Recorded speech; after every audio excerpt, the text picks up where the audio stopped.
Oke, bisa. Assalamualaikum.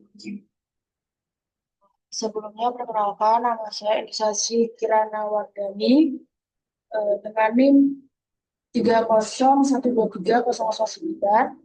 Di sini saya akan menjelaskan terkait konsep 5Q dalam manajemen laboratorium, yaitu penjelasan penerapan konsep 5Q sebagai peningkatan mutu dan akurasi di laboratorium.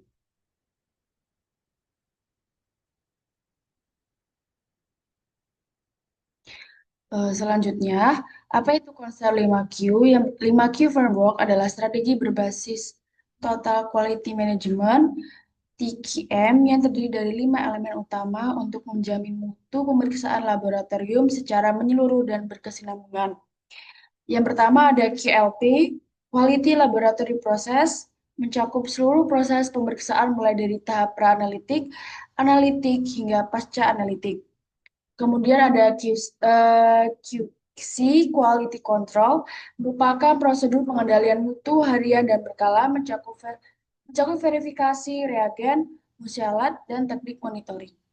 Selanjutnya ada QA, Quality Assessment, fokus pada pemantauan sistem terhadap kinerja mutu layanan laboratorium, misalnya melalui uji banding sebagai evaluasi kualitas secara holistik. Selanjutnya ada QI. QI yaitu Quality Improvement, melibatkan identifikasi akar masalah dan perbaikan berkelanjutan.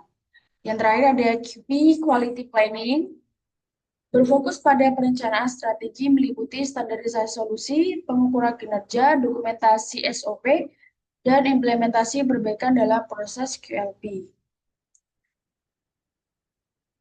Kemudian selanjutnya adalah beberapa contoh dari masing-masing konsep 5Q.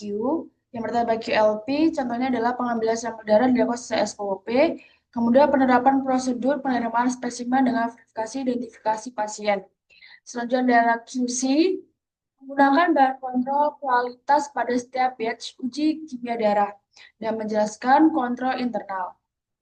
Selanjutnya ada QA, audit internal secara berkala, kemudian review dan verifikasi hasil laboratorium sebelum diserahkan ke klinis. Kemudian ada QI, melakukan analisis akar masalah, dan implementasi program dan evaluasi feedback. Yang terakhir ada QP, menyusun dokumen mutu laboratorium sebelum akreditasi, merencanakan pelatihan tahunan, dan juga membuat kebijakan manajemen risiko dan keselamatan laboratorium sejak awal pendirian. Oke, nah siklus 5Q di laboratorium itu yang pertama dari QLP, kemudian berjalan ke QC, selanjutnya ke QA, kemudian QI, kemudian ke QP, dan kembali lagi ke QLE. Siklus 5Q berjalan secara dinamis dan berkelanjutan. Tujuannya adalah membangun sistem mutu yang terus berkembang, efisien, dan mampu menjamin kepuasan pengguna layanan laboratorium.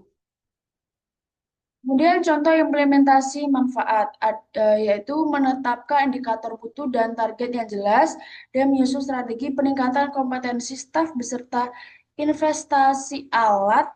Sebagian manfaatnya yaitu memberikan arah dan tujuan yang jelas dalam pola laboratorium.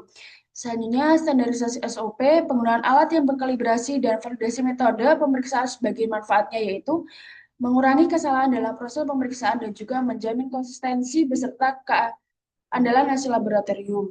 Yang terakhir yaitu audit mutu secara berkala, evaluasi kinerja staf dan mengenai kepatuhan terhadap SOP, serta pelaporan analisa insiden dan atau kesalahan sebagai manfaat, yaitu memperbaiki sistem kerja secara menyeluruh. Sekian dari saya, terima kasih saya ucapkan. Mohon maaf jika ada salah. Wassalamualaikum warahmatullahi wabarakatuh.